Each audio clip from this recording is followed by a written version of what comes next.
On this Monday, we do want to say good morning. I'm Natalie Pozo alongside Stephen Graves. Yeah, Aaron Guy leads our team coverage on this apparent assassination attempt. That's what the FBI is investigating this as. We want to go now to Aaron live outside Trump International Golf Club in West Palm Beach with the latest. Aaron, good morning. Yeah, here we are this morning after what they're saying is an apparent second assassination attempt on former President Donald Trump. He was playing golf right here behind me yesterday afternoon.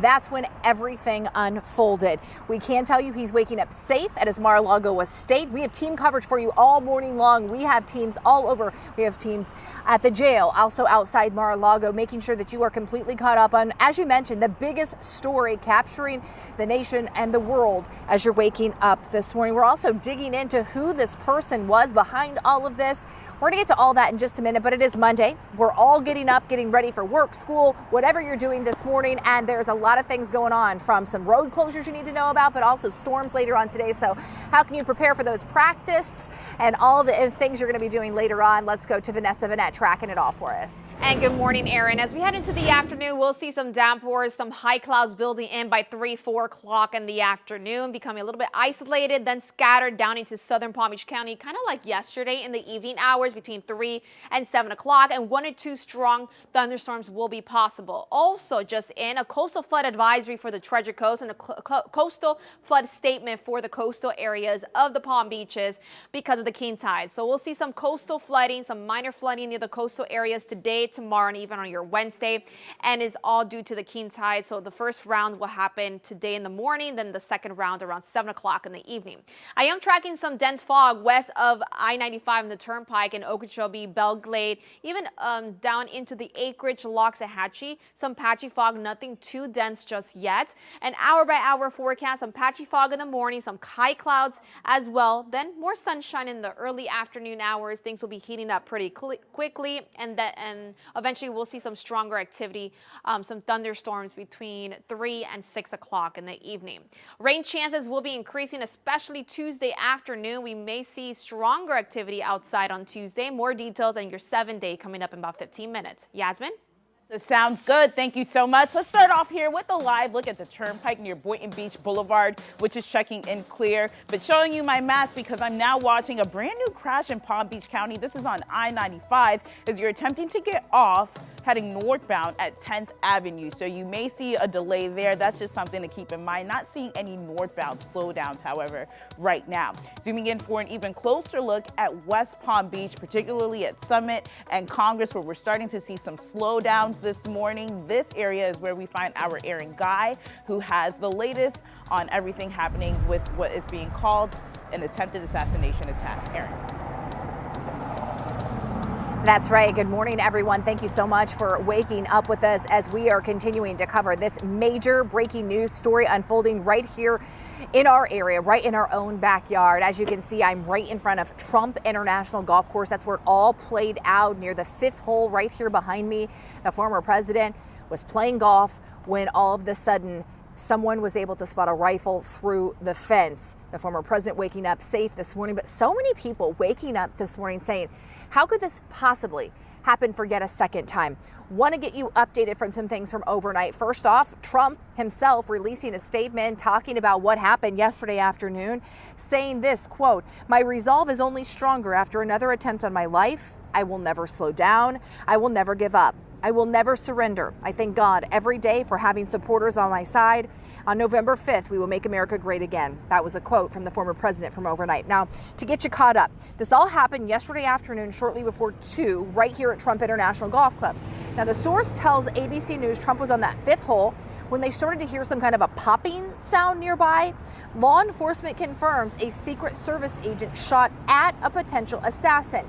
Palm Beach County Sheriff Rick Bradshaw saying that the agent actually saw the barrel of the suspect's AK-47 peeking right through the bushes.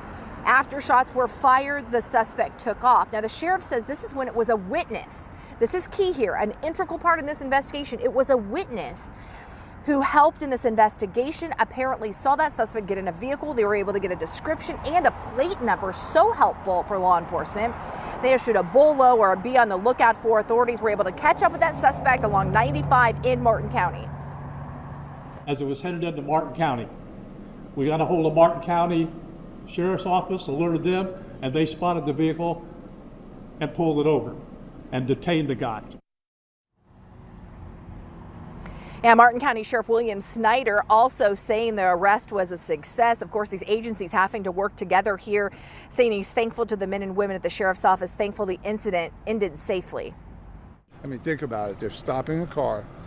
The bolo is for a suspect who had just fired at the President of the United States with a tactical rifle. It does not get scarier than that. Yeah, you have to imagine that was probably a pretty intense situation. All right, so that suspect now in custody, but who is this person and what do we know about him?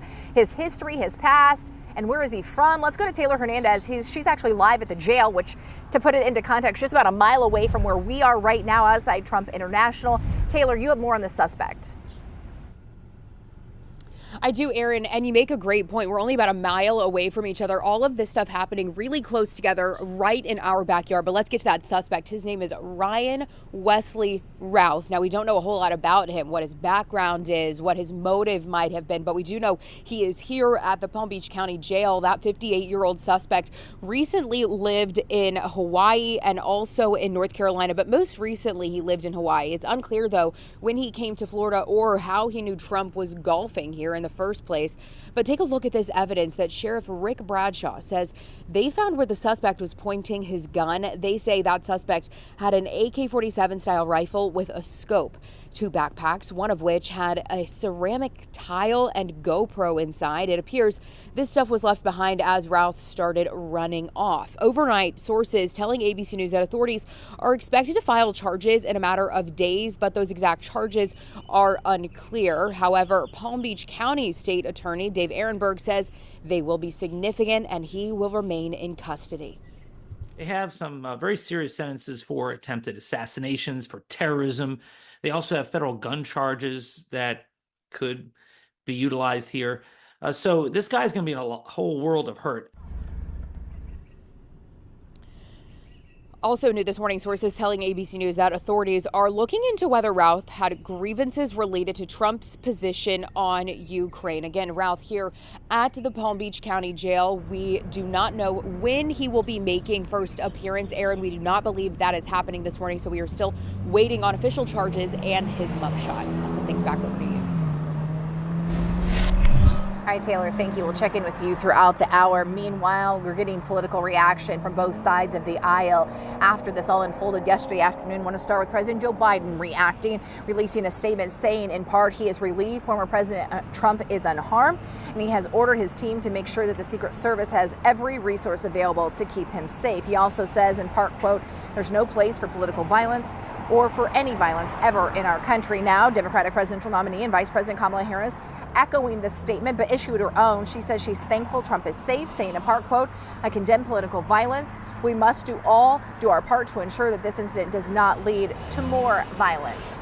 And just overnight, we know Trump's son, Donald Trump Jr., told ABC News his father is fine, adding, it's hard to believe that he has to talk to his children about a second assassination attempt on their grandfather, talking about how he had to sit down with his children, of course, and talk about what happened, as it is, of course, national and international news. Now, Trump's running mate, Senator J.D. Vance, says that they spoke to GOP nominee as this all playing out, saying, quote, he's amazingly in good spirits. And we're also hearing from House Speaker Mike Johnson, who was actually, coincidentally, at Mar-a-Lago with his wife for a previously scheduled meeting with Trump. Now, they were not on the golf course together when this all happened, but Johnson shared a photo, you're looking at it now, calling Trump, quote, unstoppable.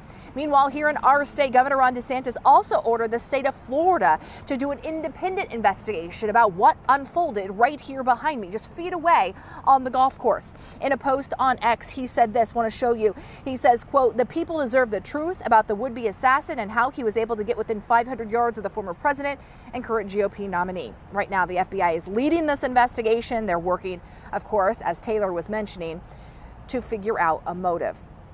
Of course, this all developing this morning, and as the sun comes up, as this scene right here is still blocked off, we're gathering that we're going to start seeing some more law enforcement agencies come back out here and figuring out what they need to get, what they need to process right here behind us.